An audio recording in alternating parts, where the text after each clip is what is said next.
Hello, and welcome to These Are the Days of our podcast, where we celebrate the silly, strange, and spectacular days of the year. I'm Jen. And I'm Lisa, and we're talking about crafts, which is celebrated in the whole month of March. A whole month, not a day.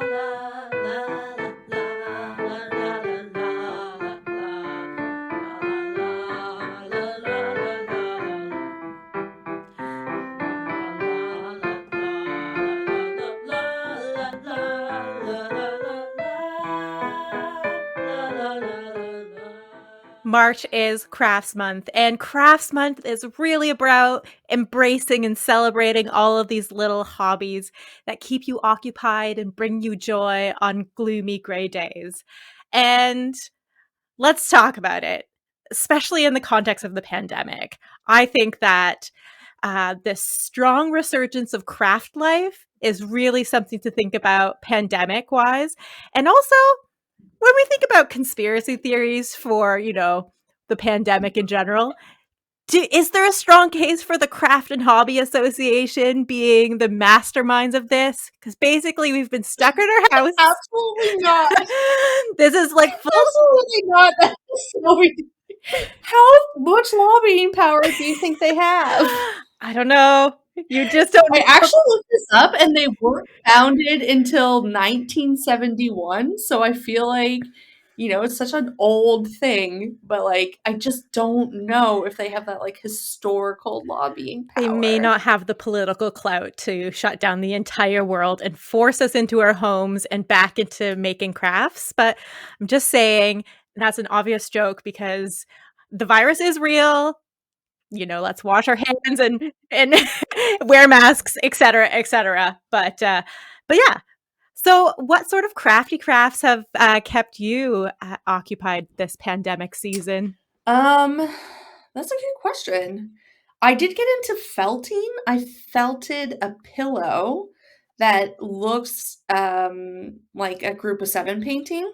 Well, it's like copying a group of seven painting, an A.Y. Jackson painting. Can you mention what your husband said about the pillow and the public display of craft materials? Oh, he said even if it's ugly, you have to display it. And he was very surprised that it wasn't really ugly. Yeah, he was very surprised. I'm very impressed. He's like, it's not even that ugly. I'm amazed.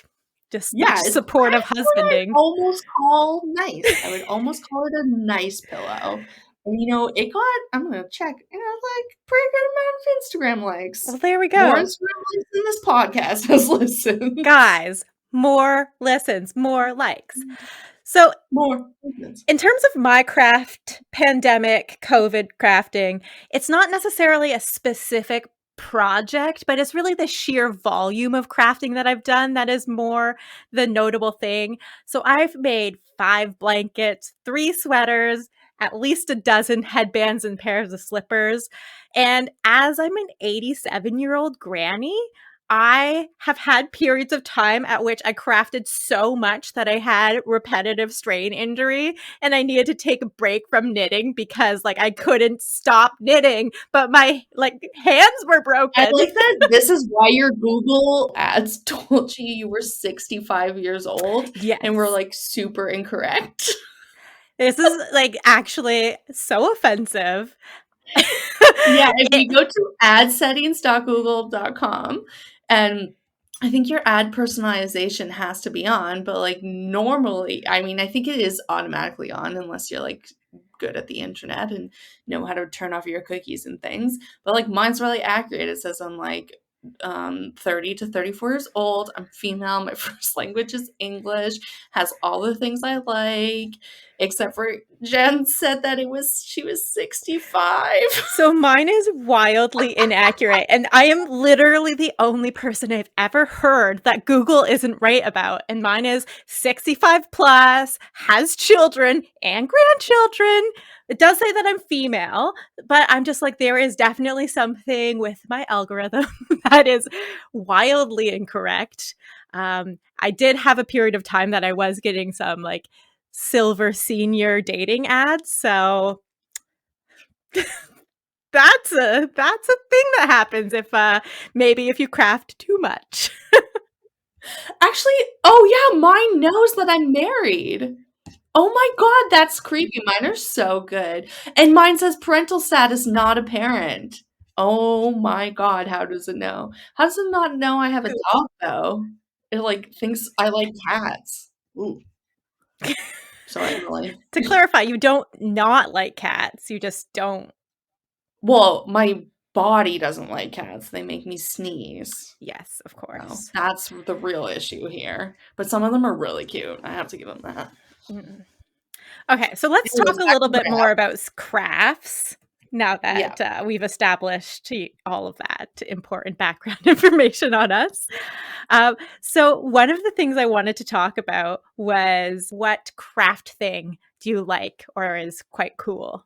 I got my mom a really good Mother's Day gift. Because I'm in the UK, I and we're in a pandemic, I obviously don't know how to recognize time, but Mothering Sunday is in, like, 2 days, and then I was like, "Oh, well, I'll celebrate Mothering Sunday and not Mother's Day in May in Canada, because then I only have to remember 1, and all the advertisements in the world will tell in the UK will tell me it's Mothering Sunday." But Like your Google ads. like my Google ads, but did my Google ads follow through? No, they didn't. So I only just found out that it's like Mothering Sunday in like a couple days.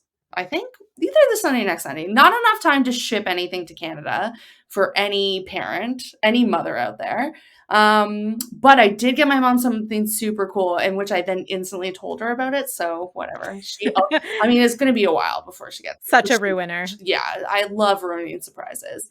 So this artisan does your flowers from every like the flower of your birth month, and then she makes a pretty bouquet with your family's flowers. So I and we'll write their name like really pretty and like calligraphy right next after like the flowers are made. So it's like Is it a painting? Is it a I cross think it's a stitch? Like, print. Like it's like she's done a really beautiful print. And so it has carnations for January for my mom.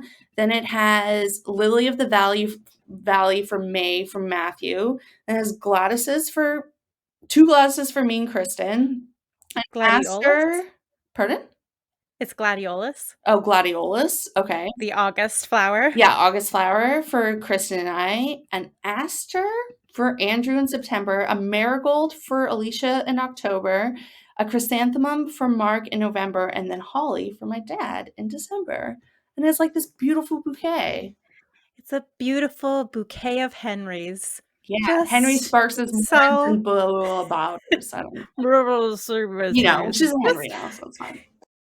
so I want to tell you probably about what I would consider one of the more epic crafts that I've done in my life. And it's not because it's the most technically advanced, it's because of the level of commitment that I feel I brought to the whole situation.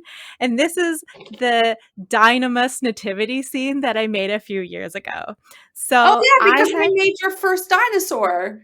Was a yes, gift was a gift to you. exactly. So I had received a beautiful dinosaur from Lisa, and that sparked the idea that I should make an entire nativity scene entirely out of dinosaurs. So I bought bags of plastic dinosaurs and painted them silver and gold, and then dressed them up to be all of the characters in the nativity, from a T-Rex wise men holding sparkling jewels to a heavenly host of pterodactyls. It was really excellent, down to the toothpick manger where cheese pop wrapped in tinfoil baby Jesus lay. So I think that this is one of my finer crafting moments because of the commitment that I brought to the crafting experience. And I think my gold dino I gave you was Joseph? I mean, he was a pretty big No, deal. no. It was a pretty big dinosaur, so it was actually the dinosaur that held the Star of David over top of the Oh, manger scene. So it was pretty central to the entire yeah. situation. Yeah, like, Yeah. a pretty big deal. God, pretty big deal. So in terms of the history of crafts, why don't you just do that?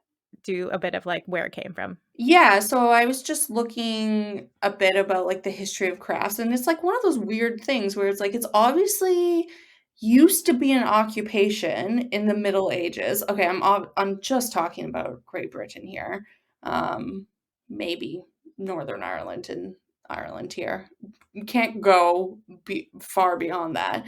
But it was like it obviously used to be, someone's actual occupation to make these goods.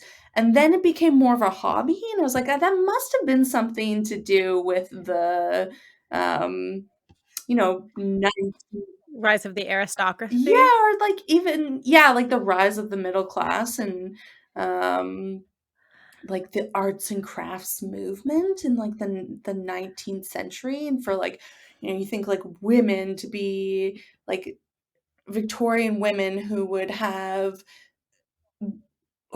to be like good at needlepoint and like all these certain things to be considered like a lady in society. And I was like, is it from an excessive amount of free time that this stuff became really popular, or like why? But I think there's a difference between, because some of it that we consider crafts now was really utilitarian, where people used to have to sew their own clothes or create or actually hand make, weave baskets. Now, if someone were to make a basket, that would be completely optional because you could just go to any store. Oh, I think that's 100% true. Like anything in the art history canon is like has a hierarchy, including like so like anything, of course, if you're looking at the broader one, you would have painting and sculpture at the top and arts and crafts and like furniture and all that stuff is at the bottom. But even within them, the whole idea of like Victorian England and what women did. It was like, well, now you would say like woodworking, ceramics, glass, textiles, metals. I would consider those like artisans, and they're pretty sought after, like handmade goods now. But back then, it would be like, well, no, that's an occupation. That's not like Mhm, a craft or like an coming from any sort of art. And I was like, it's just a really interesting concept for people that how these hobbies came about. I guess it's like, how did mhm. any hobby come about? Where did the idea of hobbies come from? Let's get I think that philosophical. you're absolutely right in the basis in the emergence of leisure time and the idea that you should have spare time. So you're not just dawn to dusk working on your feet, working the fields, working endlessly. And I think, I don't know what year leisure time started to come, what era that was, but I think that corresponded to the start of like the Industrial Revolution, when the start of things being mechanized. So we didn't have to necessarily work 100% of the time. That's my theory. We could probably look this up and confirm or deny, but we're just going to chat. I know a lot about crafts, but I don't know a lot about craft history. So, we might be completely wrong. But I do have a really interesting story from craft history, and it's from the 1800s when, so I was at this art exhibition about art and mental illness and the arts and insanity and that connection. And there's this woman in the 1800s who was admitted to an asylum in the UK. Her name was Mary Frances Heaton, and she was suffering from quote unquote delusions of having an affair with Lord Seymour. And so she basically would tell people that she was having this affair. She was a teacher, and he was just like, no, that gal beat cray. And so she got committed to this asylum, and she remained there for 36 years, and she maintained that she's like, I'm not having delusions. This is actually a thing that happened. And so over the years, what she did was she just would sew these really intricate embroidery samples that actually accounted her version of the events, she wrote a huge letter to Queen Victoria protesting her confinement in the asylum, all via cross stitch, and basically persistently over the 36 years just created this huge amount of like cross stitch embroidery work. Obviously, they were allowed to, have an arts and crafts session at the mental institution, and she used this as a way of of actually reclaiming her voice. And she's like, I've been silenced, this is unjust, but I'm going to share my story. And so while we don't know that much about her life in general, or many women from the 1800s, we do have these like amazing samplers and these extensive letters to Queen Victoria, which I think is pretty cool. Yeah, that's really cool. I would definitely, yeah, that does bring up like yarn bombing, which is like almost like activism in the crafts movement. Yes. So Betsy Greer has coined the term craftivism. And that is this idea of using crafts for the greater good. And she wrote a book called Knitting for Good. And she basically describes that every time we knit or make crafts or whatever, we have the possibility of creating positive change for ourselves, for our community, and for the world. And so it's quite interesting the ways that people have been crafting for good. And I think that there's been some really good examples of that in the pandemic as well, particularly with the Black Lives Matter movement, when a lot of people were staying at home but they wanted to show their support for these big societal movements.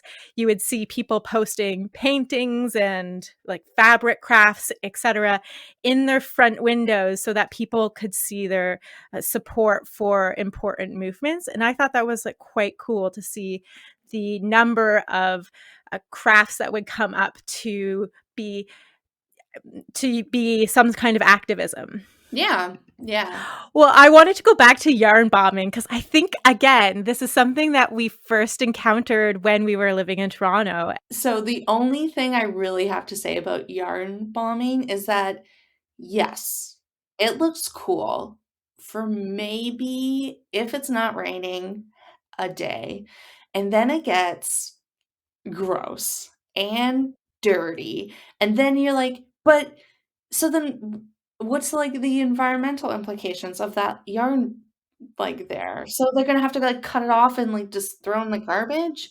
Like, a lot of that stuff is, not nylon, like polyester or, Yeah, like microplastics. Let's talk yeah, about. and then it's just like, I get it's kinda cool and, like, I get it as an artistic movement or but then you don't have, like, a proper disposal of it, and also, I just think it's actually kinda gross because it's just, like, dirty. I actually kind of agree with you. So the intention of yarn bombing is sometimes called guerrilla knitting. Is the idea? It's uh, Like, we're really pushing our boundaries here of, like, participation in, like, social activism and, like, what we would call guerrilla Yes, activism guerrilla here. knitting is is very an interesting term, but it's supposed to be part of the graffiti scene, and it's said to feminize the graffiti scene by personalizing and, like, softening public spaces, but one of the words that's often used is, like, these sterile, cold public spaces, but especially now that we're increasingly aware of like how gross public spaces are, I like having some sterile aspects to my public space. And I completely agree. Like, very quickly, these yarn bombing installations get Yeah. really gross. So, in some ways, I like the idea, but it's. Yeah, I, like, can totally see what you're saying about how it's, like, female gaze on the, like, urban graffiti Mhm. Which is art pretty male form. dominated, Not most of I it, would but say, the graffiti scene. yeah, and I totally get it, but you just also have to be less gross. I agree. And like I understand that it can make a political statement, but sometimes if a lot of things that make political statements can have a I would say like negative, unforeseen consequence when we talk about the microplastics or the environmental impact of improperly stored waste. I think there's a bigger conversation about, putting a sign in your window is very passive activism. And so to say that this is any sort of political stance is like kind of pushing it. And well, I think actually we can think about the broader impact, and then that's probably off topic from crafting. But when we think about passive activism or armchair activism, and when we think about what the actual impact in terms of changing policies and social trends, it's questionable. But anyways, so I wanted to say though that it's interesting because I think that we've touched on a number of different themes that crafting, which seems so light and fairy, actually connects with so many social movements. So we've already talked about feminism, we've talked about like aesthetics. So there's like cottage core and hygge aesthetics. There's the slow fashion trend, which when I've been making these big giant chunky knit sweaters, and they actually take weeks for me to make. And so that's by definition slow fashion, where you have a little bit more thought and care into your garments.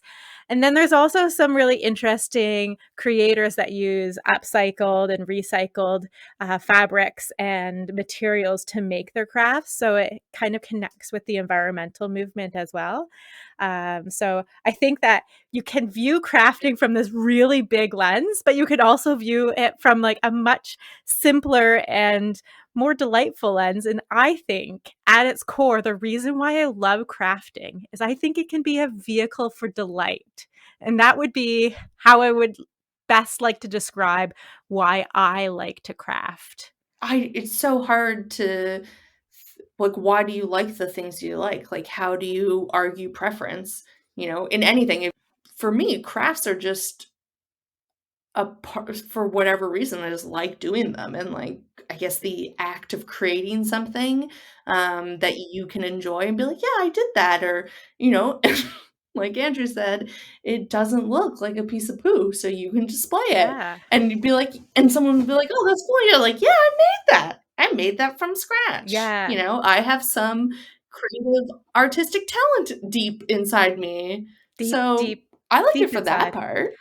I absolutely agree. And Deep, deep. as I'm like a academic who spends a lot of time reading and typing, there's this idea among people that have these sorts of like roles that you just sometimes want to dig a ditch. You just sometimes want to have something that you put energy into and you can see the results from. And I think a lot of us who spend our days responding to emails or reading documents, you don't really necessarily feel like you have that thing to show for all of the time and effort. But if I sit down for a couple of hours with a craft, then I actually have something to show for that time. And it feels in that way, I think, is really soothing this need for me to feel like I'm being productive, but also just doing something just for the joy of it or just for the no purpose at all. I did want to share my favorite example of how crafts can spread delight, and it's the Anonymous I work. don't even know And what that so is. in 2016 there were these like tiny little things that were popping up in Malmö, which is in southern Sweden, and they were like little tiny handmade meticulously detailed storefronts that were mouse sized, and they were like barber shops and restaurants and record stores, and they were just like appearing and nobody really knew where they came from. And they were so like detail oriented. There'd be little tiny rolls of bread, or the records would be mouse themed and have tons of mouse puns. And so this there was a website that came up that said that this is work by Anonymous, and it's a loose network of mice and men working together. And it's just like these tiny little cute vignettes that are just so delightful. And I think that is one of the best expressions of what craft can do. Is it can just add some like charm and delight in unexpected ways in unexpected places, and I just think that that's so fun. And I'll definitely include the link to the Metropolitan museum did a piece on it. I'll put it in the show notes because it's just so cute, and I just want more Anonymous in my life. Yeah. Why are miniature things so cute? I don't know. Oh my goodness. Adorable. So we need to get back to our crafting. We've taken way too long just jibber jabbing about crafting, and I have some like pressing crafts to get to. But if crafting isn't your thing, there are some other things that you can celebrate. Today, we're actually recording this on March the 5th, which happens to be Cheese Doodle Day. And cheese doodles are kind of like cheesies. And if you haven't seen a video of a Pole explorer seeing some cheese doodles that he had packed, it is the expression of purest joy. And I will link it below because it is one of the greatest things. And I think that we should, more of us should celebrate Cheese Doodle Day. Monday, March 8th is also International Women's Day. So be extra nice to all of the important ladies in your life. And also, as a monthly celebration, March is also National Bed Month. So I think that we should do some crafting from bed just to bring this all full circle and really embrace all of the things that March has to offer. So some famous births for, let's say, like March 5th to the 7th, since that's when we're recording and it is March. We have Mamafuku Ando, and he invented instant ramen noodles. So, like, No created way. a cup of noodles and top ramen. He Great birth. sustained generations of students that only are allowed to have a kettle and a hot plate. This is Yeah, important. exactly. Michelangelo, the best artist, not the best Ninja Turtle, but, That's give and take. controversial. We are going Controversial. to have to dig into your art history roots, but saying he's the best artist.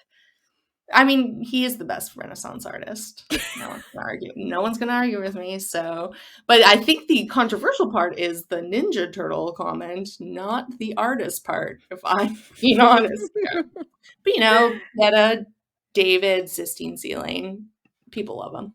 Shaq, who is a basketball player, and he's Sports, go in sports. sports, and he's in movies. Because I just saw him in one. Jenna Fisher, Pam from The Office. We're on March 7th now. Yeah, Pam Beasley. John Aw, Herschel, Pam. March 7th. Also, he named the 7 moons of Saturn and 4 moons of Uranus. Yeah, and we'll stop there. No point in saying all the rest of them. There are too many. Yeah. Apparently, people are born in March, and they will continue to be born in March. That's great. Okay. And in March, the birth flower is daffodil. Beautiful. And aquamarine is their stone, semi-precious. And they have Pisces and Aries. So right now it's Pisces season, which is a watery sign for kind and thoughtful spiritual individuals, incorrigible romantics, the internet Two tells little me. fishies. Two little Yes. fishies. And we'll wait till later in the month when Aries, a fire sign, comes into play for their short-tempered, touchy moodiness, but zealous, bold, outgoing Aries. So Sassy. lots of exciting zodiac things to look forward to in March. And maybe you can craft something for your daffodils, little daffodil hats. That would be very cute. Or daffodils. Or Something with daffodils on it. that is also an option. Or something with Shaq on it. Lots of options. Or Pam Beasley. Or the moons of Uranus. Oh gosh, we've created so many great craft ideas. We have to get going immediately and make. Yeah, gotta go. Can't talk right now. Gotta get crafts. Gotta go. Gotta go row. Okay, bye, Lisa. Okay, bye. These are the days, my friends, the hourglass and descends. Let's sing and dance and make a bunch of noise. So let the fun ensue and learn a thing or two. These are the days, oh yes, these are the days.